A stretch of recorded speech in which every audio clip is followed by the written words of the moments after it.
Puji Tuhan, haleluya. Selamat pagi Bapak Ibu Saudara. Senang sekali kita dapat berjumpa kembali di pagi hari ini. Setelah sepanjang malam kita boleh menikmati pemeliharaan Tuhan, penyertaan Tuhan dalam peristirahatan kita. Dan kembali pagi ini kita dibangunkan dengan tubuh yang sehat walafiat. Amin, terpujilah nama Tuhan. Walaupun mungkin ada di antara kita yang sedang menjalani perawatan kesehatan, baik di rumah ataupun di hospital, tetapi yakinlah kasih dan kuasa-Nya yang tidak pernah berubah sedang memulihkan, menyembuhkan saudara. Amin, dalam nama Tuhan Yesus. Puji Tuhan.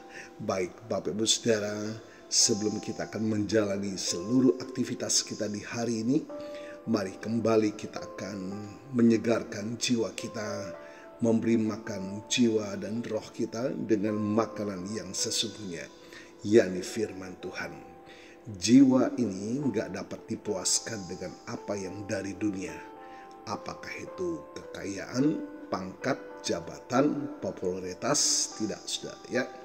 Jiwa ini hanya dapat dipuaskan oleh yang menciptakan, yaitu Allah sendiri di dalam firman-Nya. Puji Tuhan. Alkitab menuliskan Injil adalah kekuatan Allah yang menyelamatkan setiap kita yang percaya. Itulah sebabnya pastikan sebelum kita melakukan segala aktivitas kita mau datang kepada Tuhan, mohon pimpinannya, tuntunannya melalui firman-Nya, agar kita dimampukan selalu hidup dalam perkenanan kepada Tuhan. Alkitab menuliskan, ketika aku berkenan, aku akan menjawab engkau. Itulah yang menjadi kebutuhan kita Bapak Ibu Saudara ya. Pertolongan Tuhan tepat pada waktunya. Puji Tuhan. Mari kita akan melihat satu bagian firman Tuhan di dalam Mazmur pasal 27. Mazmur ini adalah ungkapan iman dan keyakinan Daud kepada Tuhan di tengah-tengah kesulitan dan ancaman dalam hidupnya. Mazmur ini juga merupakan ungkapan kerinduan Daud untuk selalu berada dekat dengan Tuhan. Beberapa ayat yang akan saya baca dalam pasal ini Bapak Ibu Saudara. Ayat yang pertama mengatakan, dari Daud, Tuhan adalah terangku dan keselamatanku. Kepada siapakah aku harus takut? Tuhan adalah benteng hidupku, terhadap siapakah aku harus gemetar? Ayat yang keempat saya akan bacakan, satu hal telah ku minta kepada Tuhan, itulah yang ku ingini, diam di rumah Tuhan seumur hidupku, menyaksikan kemurahan Tuhan dan menikmati baiknya, sebab Ia melindungi aku dalam pondoknya pada waktu bahaya. Ia menyembunyikan aku dalam persembunyiannya di kemahnya. Ia mengangkat aku ke atas gunung batu. Bapak Ibu Saudara, beberapa hal yang kita akan dapat dari Mazmur 27. Bapak Ibu Saudara bisa membaca dengan lengkap sampai ayat yang ke-14. Yang pertama, keyakinan kepada Tuhan. Mazmur ini adalah ungkapan keyakinan yang kuat kepada Tuhan di tengah-tengah kesulitan. Daud percaya bahwa Tuhan adalah sumber kekuatan dan perlindungannya. Yang kedua, keberanian menghadapi tantangan. Daud tidak takut menghadapi musuh-musuhnya karena ia percaya bahwa Tuhan menyertainya. Yang ketiga, kerinduan untuk dekat dengan Tuhan. Daud merindukan hadirat Tuhan dan ingin selalu berada di dekatnya. Yang keempat, pengharapan akan kebaikan Tuhan. Daud yakin bahwa ia akan melihat kebaikan Tuhan dalam hidupnya. Nah Bapak Ibu Saudara, apa relevansinya pasal dan ayat ini bagi kita? Mazmur 27 mengajarkan kita untuk selalu percaya kepada Tuhan dalam segala situasi. Mazmur ini juga mengingatkan kita untuk tidak takut menghadapi tantangan, karena Tuhan selalu menyertai kita. Selain itu, Mazmur ini juga mendorong kita untuk senantiasa merindukan hadirat Tuhan, dekat hidup dengan Tuhan, dan berharap kepadanya. Puji Tuhan, mari kita akan menjelang hari ini dengan kekuatan baru yang dari Tuhan, pengharapan yang baru dari Tuhan. Dia menjadikan segalanya baik dalam hidup kita. Tuhan Yesus memberkati.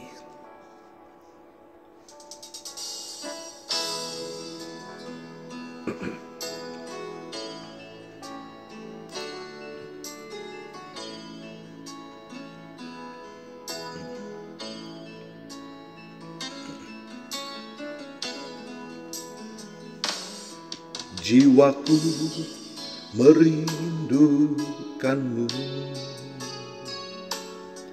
ya Allah yang hidup.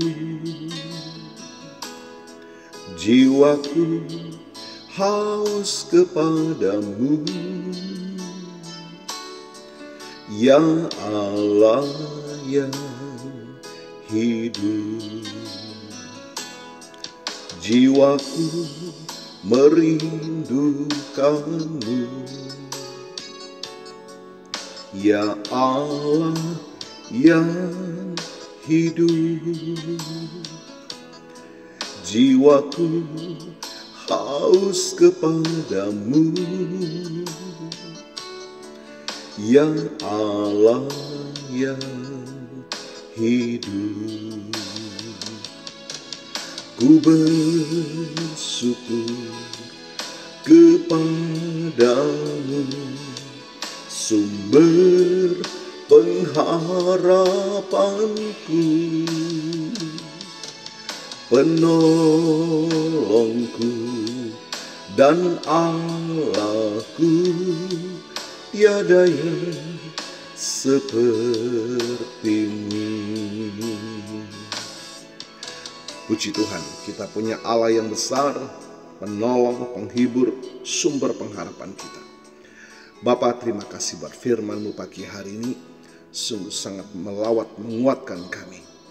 Kami tidak akan takut, cemas, dan khawatir, karena Engkau Allah yang selalu menyertai kami, memampukan kami, bahkan memberikan kami kekuatan baru dalam kami menjalani sisa kehidupan ini. Kami percaya kuasa firman-Mu melawat kami pagi hari ini, memulihkan setiap hati yang terluka, menyembuhkan yang sakit di dalam nama Tuhan Yesus, membukakan jalan dalam setiap pergumulan kami, bahkan sudah memberkati kami. Terima kasih Tuhan, terima kasih. Hamba-Mu berdoa bagi Bapak Ibu Saudara yang berulang tahun hari ini.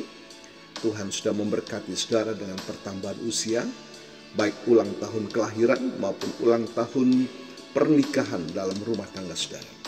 Kiranya anugerah, keberkatan, dan kasih setia Tuhan memberkati saudara, baik dalam kehidupan pribadi maupun dalam kehidupan rumah tangga saudara. Diberkatilah dalam nama Tuhan Yesus. Puji Tuhan, haleluya. Mari Bapak Ibu Saudara, kita mohonkan berkat untuk kita semua. Tuhan memberkatimu dan melindungimu. Tuhan menyinari engkau dengan wajah-Nya dan memberikan engkau kasih karunia. Tuhan menghadapkan wajah-Nya kepadamu dan memberikan engkau damai sejahtera. Bapak Ibu Saudara, terimalah berkat Tuhan atas seluruh hidupmu. Terimalah berkat Tuhan atas rumah tanggamu.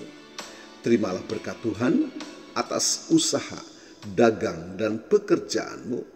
Terimalah berkat Tuhan atas pendidikan dan masa depanmu. Dan terimalah berkat Tuhan atas iman, ibadah, dan pelayananmu kepada Tuhan. Diberkatilah engkau berlimpah-limpah, baik jasmani dan rohani, hari ini sepanjang masa, sampai Tuhan Yesus datang kembali, di dalam berkat nama Tuhan Yesus Kristus. Haleluya, haleluya. Amin. Puji Tuhan. Bapak Ibu Saudara, selamat pagi, selamat beraktivitas. Tuhan Yesus memberkati.